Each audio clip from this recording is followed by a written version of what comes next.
I remember a few years back, I really needed a roadmap to this thing called business. I was really good at diamonds, which I still am. In fact, learning more every day.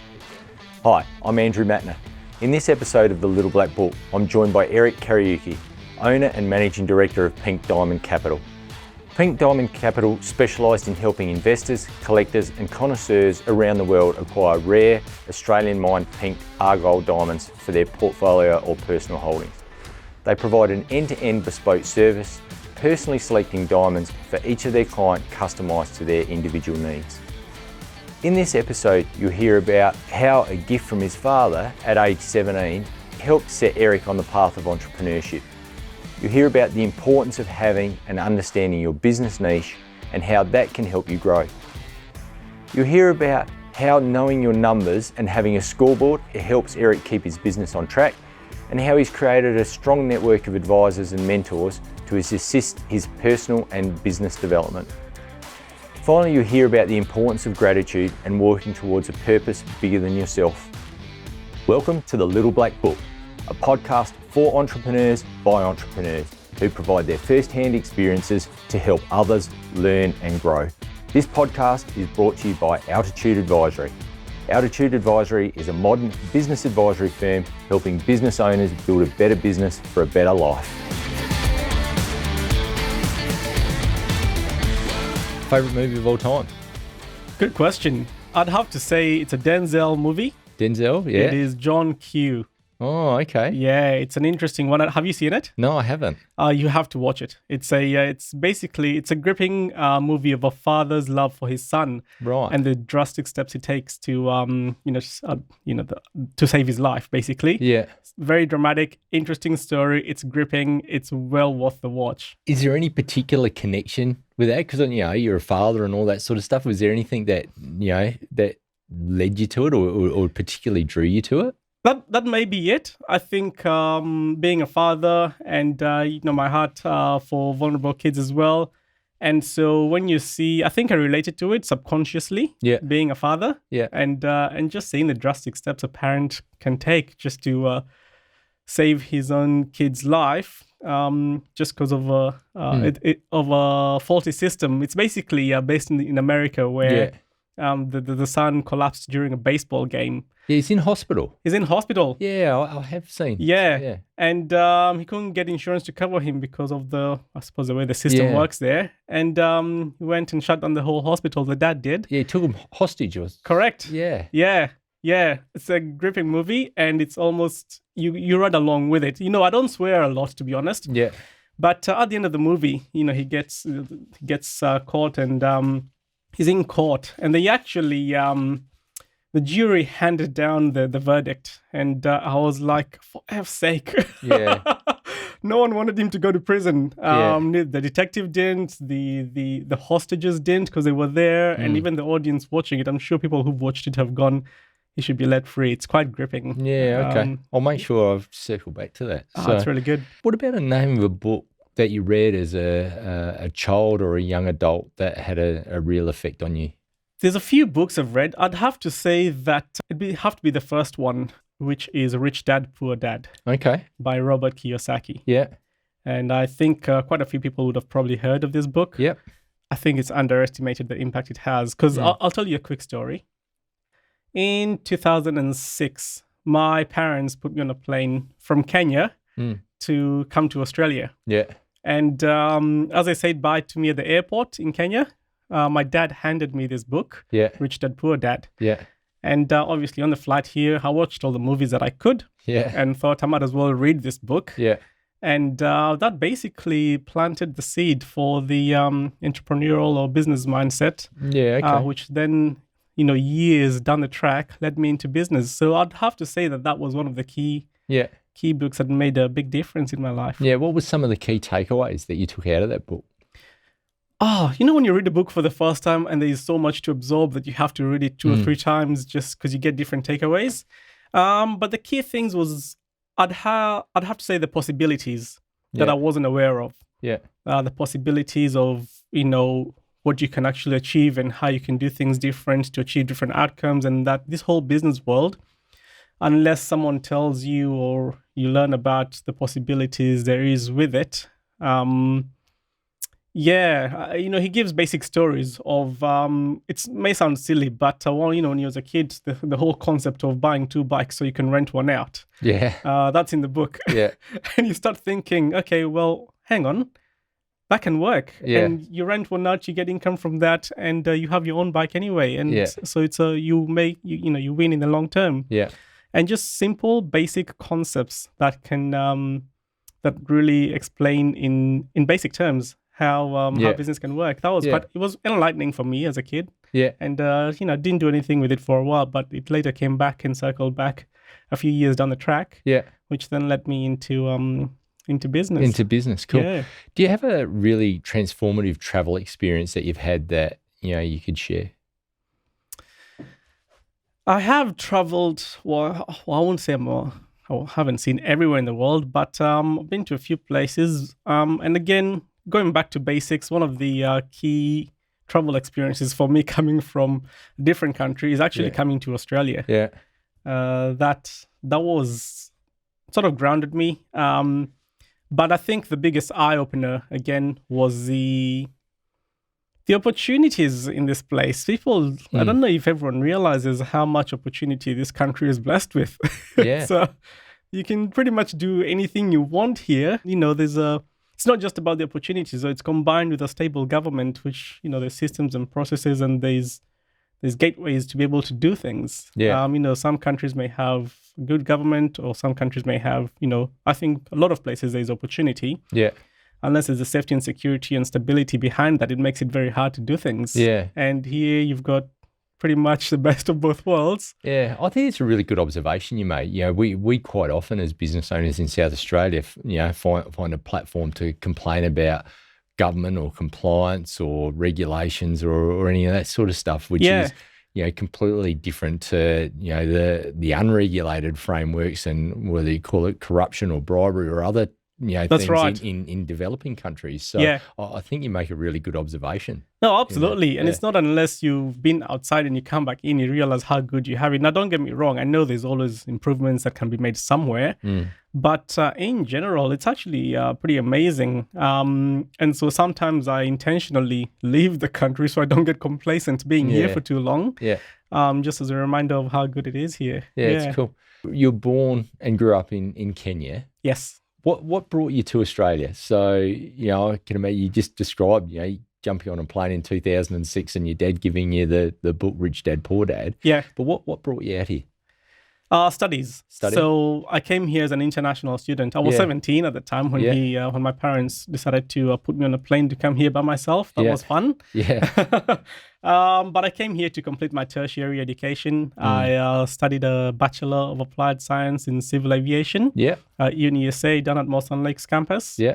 And I completed that. And, I suppose most people where I'm from in Kenya, those who can afford it, tend to send their kids out to the Western countries to complete their education. Yeah, okay. Yeah, for better opportunity. Yeah, okay. Yeah. And so how was that as a 17-year-old kid jumping on a plane from, giving up your ambitions of being a marathon runner in Kenya to coming to Australia to study civil aviation? Like, how was that? Yeah, no, it's a good point. In fact, I like I tell everyone, I'm probably the most disappointing Kenyan you'll meet because the marathon running isn't in my blood. I do try. It was fun. I was thinking about that the other day, and in my head I'm going, I can't actually imagine putting my own son on a plane when he's 17 and sending him across the world. But at the time, I was very excited when I was in Kenya. I think it's something you grow up with as a culture. People, go to the Western world when they finish their high school. And so it didn't seem unusual to me. Yeah. And I was quite excited. I was looking forward to it. You're traveling across the world to a place your parents are not there. You're still a teenager. It's going to be fun. So I was very excited, to be honest. Cool. Yeah. Well, so were you going to be a pilot, or what was the original career path for you? Yeah, career path. Well, again, in my teens, I think my parents were, the traditional aspect where, so you get about 4 or 5 options of being a pilot, doctor, lawyer. That's right. Yeah. And so I chose the piloting path. Yeah. And hence why I came to study aviation. Yeah. So I did my studies at UniSA, and then I did some flying school as well at Parafield, just down the road from that. Yeah. But as an international student, I obviously you pay your school fees up front, which aren't cheap for international students. Yeah. They'll understand that. And so once I started my flying, it was going to cost another 80 to 100 grand, I think. Right. After doing 4 years of uni of equivalent value. Yeah.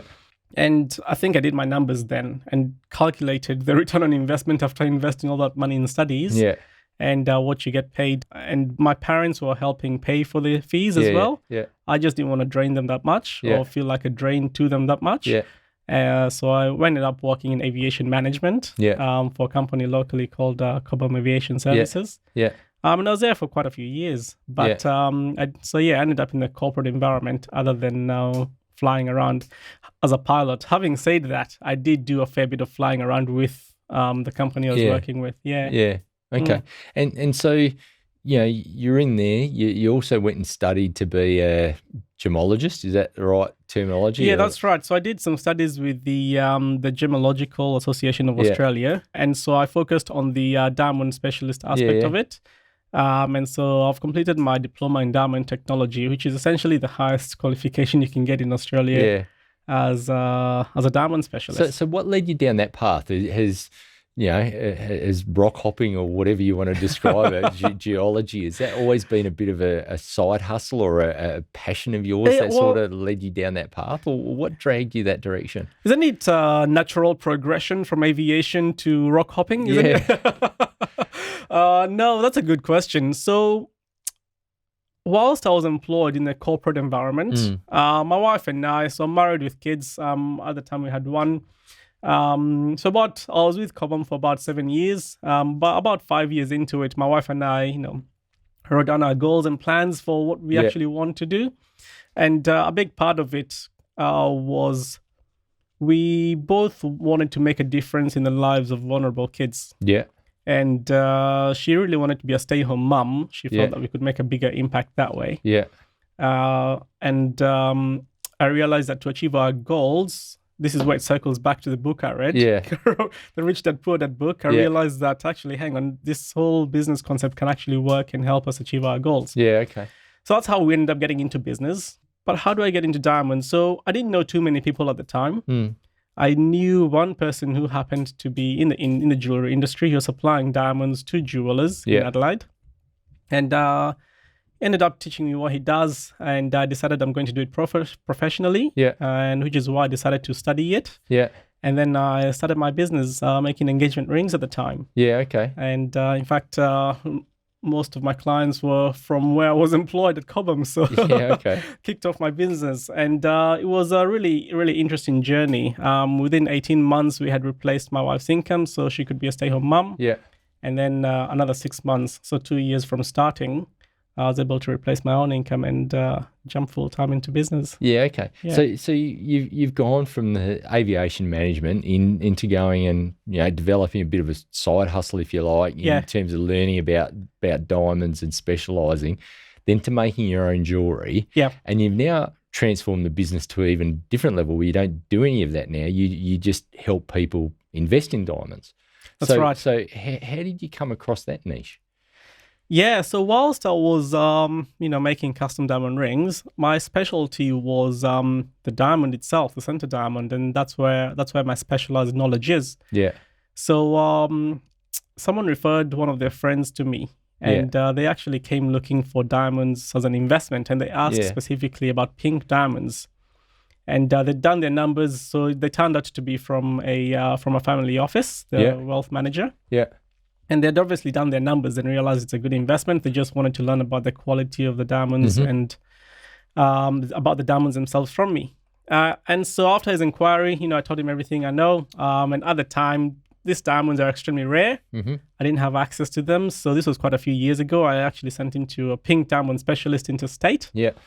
And I felt that the value, he showed me what he got, and the value of what he was getting and the quality didn't quite match up. So I felt really bad because I had sent him there essentially. Felt like he got ripped off. Yeah, that's right. So I decided to help him. Yeah. And long story short, I built the relationships I needed to help him build a portfolio. And we ended up building quite a decent portfolio, saving all the luxury premiums. Yeah. As he purely wanted them for investment. And after him came the next client and the next client. So there was a demand in Adelaide, in South Australia, for this pink diamonds as an investment. Yeah. And there wasn't really anyone serving the market. So I pivoted my business to serve that market. Okay. Yeah. So does a lot of your growth then come from referrals from these people that you've looked after previously? Is that where most of it comes from, or is there a different way that you manage to get your message out there? Yeah, it's primarily from referrals. Yeah. Primarily from referrals. It's one where it's Adelaide being the nature of it. You serve one person really well, honestly, and he will. Your business can grow really well from that. So I've just been helping people from referrals. We're obviously exploring other marketing opportunities, being a few years into it now. But it really grew from networking, referrals, and that word of mouth. Yeah. Yeah. So, really strong message in there. You look after your customers really well, and then they'll send others to you, and you can, easy way to grow and scale around that. That's right. Yeah. I think just being authentic about it and helps quite a bit, because you walk the journey. I walk the journey with all my clients. Yeah. And just being honest and authentic all the way. Yeah. Yeah. So pink diamonds, they're a pretty unique or rare being, aren't they? Like they come from only certain places, and there's only a very limited supply of them. Yep. Is there any particular attraction that you have with them? Because I know there's red diamonds and yellow diamonds and blue diamonds and obviously the traditional clear, but pink diamonds, what is it about them, mate, that has drawn you into them? Yeah, I think you're right. There's all different color diamonds, and they're all, a lot of them, color diamonds in general are rare. They're quite beautiful as well from an aesthetics perspective. From what we do, we look at both the aesthetics, but also the investment potential of the diamond. And that's a lot. It's primarily based on the historical performance of the diamonds. Yeah. So although most diamonds are quite beautiful, your pink diamonds seem to have been the best performers over the last 15, 20 years, which is why the demand is there. There's some demand for blue diamonds. They do quite well as well, but the primary demand is on the pinks. Yeah. Yeah. And it's a really narrow niche, isn't it? So, for you specialise in a real narrow niche, yes. and generally don't stray outside that swim lane. That's right. We're not going and investing in, white diamonds or other crazy stuff, or in gold or in Bitcoin or anything else. We're focused on a clear niche and sticking to it. Correct, yeah. And it comes down to having that specialist knowledge in that area. I'm a true believer that successful people tend to have a area that they specialize in, and that specialized knowledge they're always investing in to grow to learn more about that space and to grow in that space. It's having the niche has actually been quite good for growing my business, because people know what they come to me for. Yeah. No, it's really good. I know on your website, and we've spoken about this, separately. You're part of an organisation which is called Unashamedly Ethical. Yes. And that organisation's got some really strong values about ethical culture and living. Tell us how, and this sort of circles back to you and your wife, the bits with vulnerable kids, and I know you're a foster parent as well. Tell us about how you became involved in this and how important it is to have those values permeate through your business. Yeah, absolutely. So Unashamedly Ethical, it's a global movement of individuals and organizations guided by a founding vision to transform society by taking a stand for ethics, values, and clean living. And that's what they stand for. So it aligned with my ethics aim, which is to achieve and maintain a reputation of honesty, authenticity, and professionalism. Yeah. I believe that we need to have a standing in how we do business, or how we do things, not just in business, but also our personal lives, and how we operate, and which ties into which invitations or offers that we will accept and not accept. Because they need to align with our ethics. And so I knew another member of the organization, and I loved what they stood for.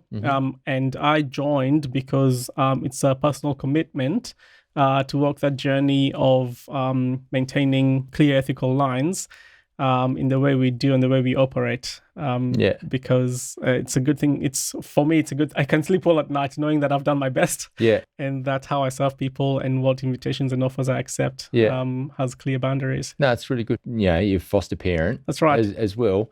How do you juggle all these things? It's obviously a challenging space. You're not quite sure what's the upbringing or the challenges that maybe a foster child's come with or whatever. How do you balance that out in terms of the family dynamic and then also through business as well? So you're right. Fostering does come with its challenges. My wife and I are very passionate foster parents. In fact, our aim and, primary reason for business, our aim is obviously to make a difference in the lives of people to secure and grow their wealth, which in turn allows us to make a difference in the lives of vulnerable kids. So currently we have our own 2 biological children. And we have 3 foster children. Wow. All fairly young, all under 3. Wow. The fostering, yes, the children do come with challenges, but the reason we do it is because, and other foster parents will appreciate this, is that the children may come with challenges, and we're there to support each other. But the difference it makes in the kids' lives is it's quite satisfying. But it's also makes a difference in the quality of their life. So it's not just affecting them now; it's changing the quality of their life. Forever. And so it's quite rewarding that stage. So as long as we, maintain focus on the why, and it's really about the children and not about us and how we feel, even though it may be challenging. We always maintain focus on the children and try and support each other. Obviously, we know quite a big community of foster parents here in Adelaide. And it's always good to speak with them and, you relate on the same level and the challenges. It's not just you going through the challenges. And so we maintain our focus on why we're doing it and for the children. And, you see the difference in them when they first, come to you and when they, sometimes they do leave and go back to their biological parents. But you can see you've made a difference in the quality of their life. So we really enjoy it. Definitely. No, that's excellent. And I think it comes back, you mentioned your why there, and it's about having a, somewhat of a purpose bigger than yourself. Absolutely. And, with the children, when they're, obviously, it's not the foster parents' decision whether they are removed or reunified with their parents. And that's the Department of Child Protection. So the DCP, as it's called, will make the decision to remove the child from an unsafe environment, and they will look for a place to, place the child with a foster parent. But if they don't, then the child goes into residential care, which is the government system, as most people know. So they may be safe from harm, but the quality of life there is quite low.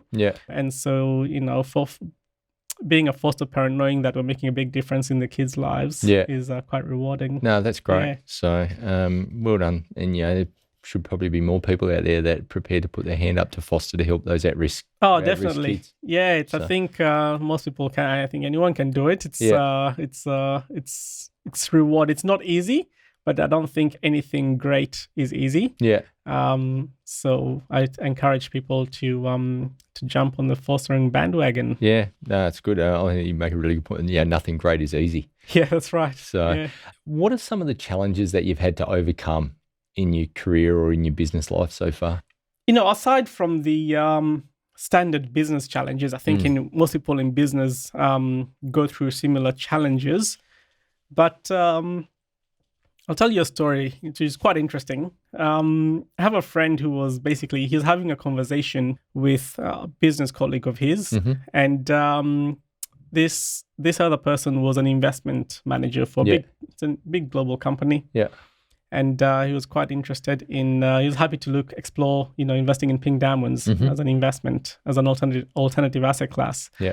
So he wanted to exploit, but as soon as he heard that I was African, selling diamonds, he declined the invitation to meet. Right.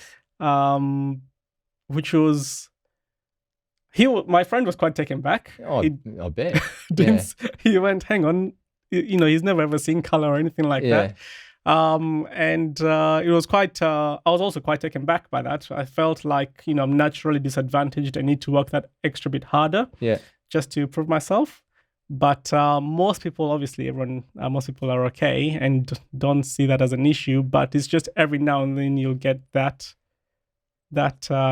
just that race, yeah, that racial tone. That's right. Yeah, which is it's not common in Australia. Yeah, it's probably 0.01%. Yeah. But when it happens, then you really need that support around you just to remind you that that it's just the minority. Yeah. Yeah. But it's still staggering, even in the business community or in community in general, that type of behaviour still happens, and in some some places is considered okay, and especially for somebody who's a senior person in an investment fund or a fund manager. Absolutely. Yeah. And it really comes down to with the business support, with the business community support I have around me. Yeah.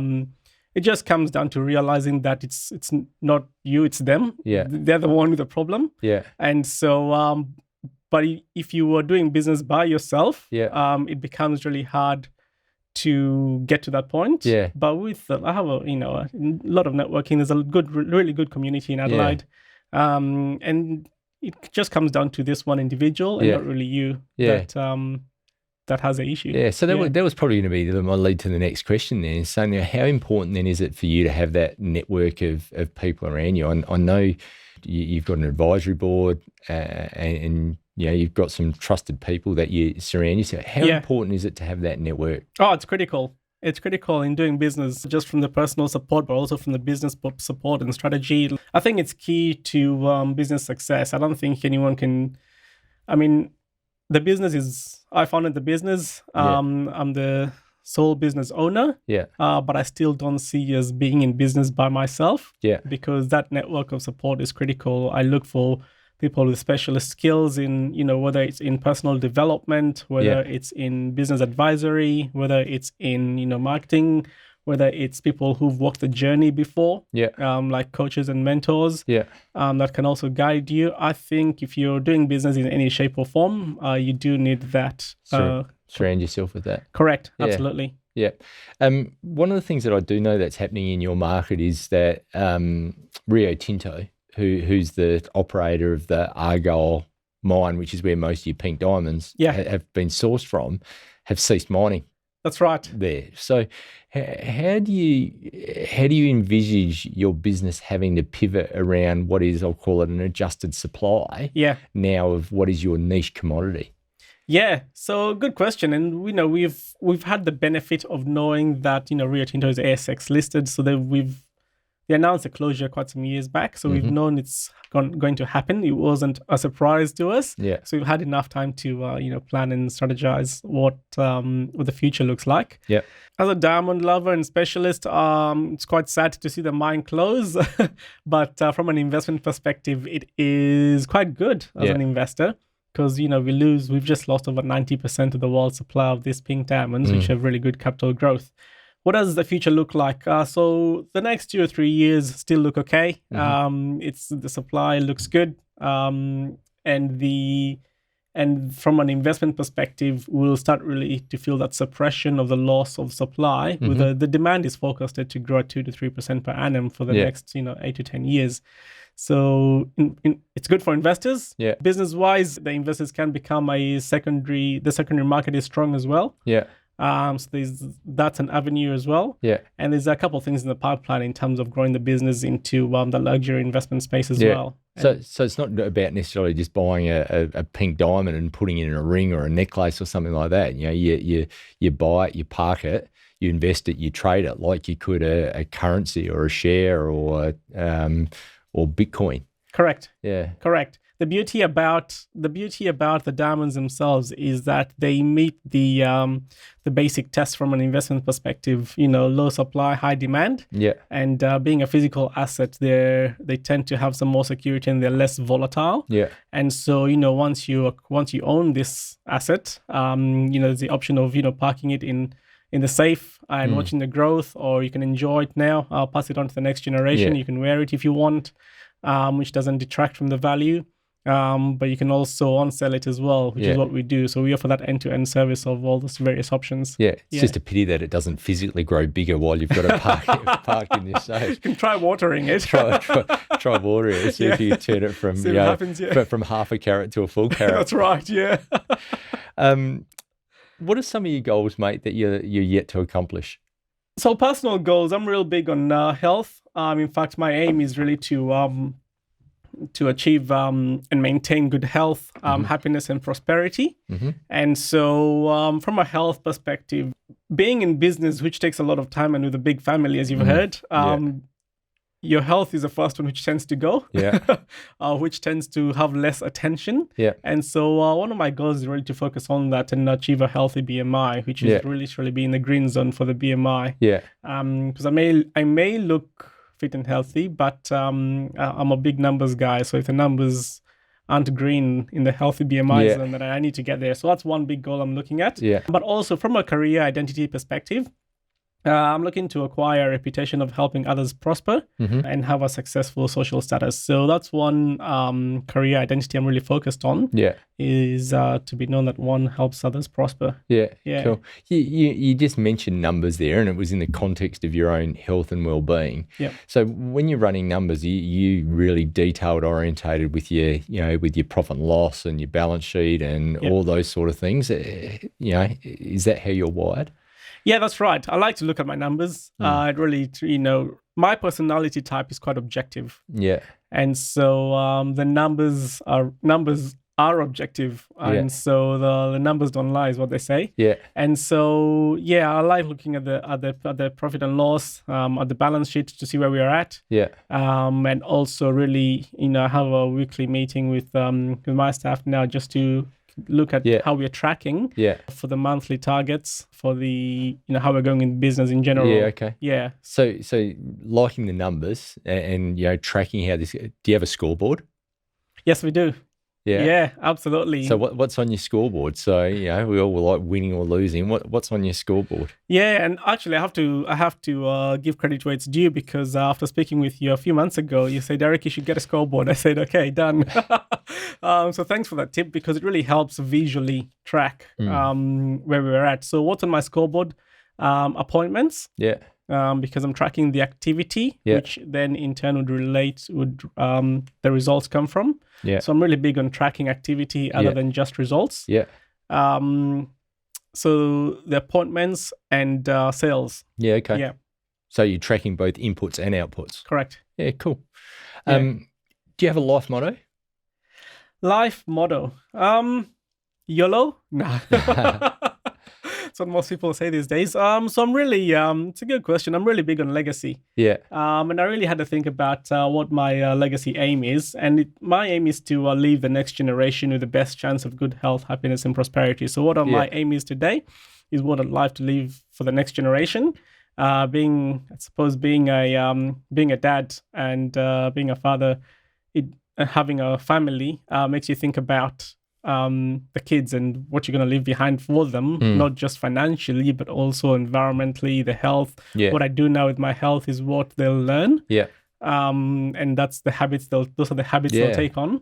And so, so everything I do today, I'm always thinking of the next generation, because I want to leave them in, with the best chance of good health, happiness and prosperity. So it's about creating the right foundations for them to be successful, going forward. And what can you teach them to be, good humans in their own right as they grow up and develop? That's right. Absolutely. No, it's really cool. No, thanks. Now, you mentioned before that you've got a few coaches and mentors and so forth that you work with or have worked with. How do you go about surrounding yourself with these people? How do you choose them? Where do you find them? How do you interact with them? How do you get value out of them? A few questions there. They're good. So how do I choose them? So through I think I need to know what I need at the moment, or where my gaps are. And I remember a few years back, I really needed a roadmap to this thing called business. I was really good at diamonds, which I still am. In fact, learning more every day. But I'm sure most people can relate with the fact that you may be really good at a skill, at a specialized area, but running a business is its own piece of work Yeah. by itself. Yeah. And so I really thought I should really speak to someone who's been there before. And that's what I sought out. So how I choose people is basically looking at what do I want to achieve and have they walked the journey before? Yeah. And how well they've done it and have they been successful? Yeah. That's some of the key things I look at. Yeah, that's cool. So is there any particular place where you've found these people? Has it just been through your network of connections, or? I really like to, I think personality is a big thing as well, and the connection. So networking events are big. The community, business communities are great places to start looking for these people. I wouldn't go and choose one straight away. I'm good at listening and looking at different, just learning and absorbing the information. So yes, to answer your question simply, from networking events and not so much the online platform. It's about finding people who've actually walked the journey before. And then building a relationship. Meeting with them. Listening to the advice. I think the filter has to be on really well as to what will work, because you will get a lot of information. What's going to work for you and what's not. But aside from listening, I think implementation and execution is key. Because if you go out and seek a mentor or a business coach or an advisor in a specific area, execution is important. You've chosen them because you trust that they will deliver a specific result. So I really focus on the execution key, and sometimes it's a step of faith to go. They're saying this will work. I've never been down this road before, and so I do take a leap of faith sometimes, and more than sometimes, often. Once I work with specialist advisors in specific areas. That's really cool, mate. It's a great story. Thank you for joining us. It's been a lot of fun. No, thanks for having me. Really appreciate it. Cool. Thanks. My name is Eric Kariuki. I'm the managing director and owner of Pink Diamond Capital, and thanks for joining us on the Little Black Book.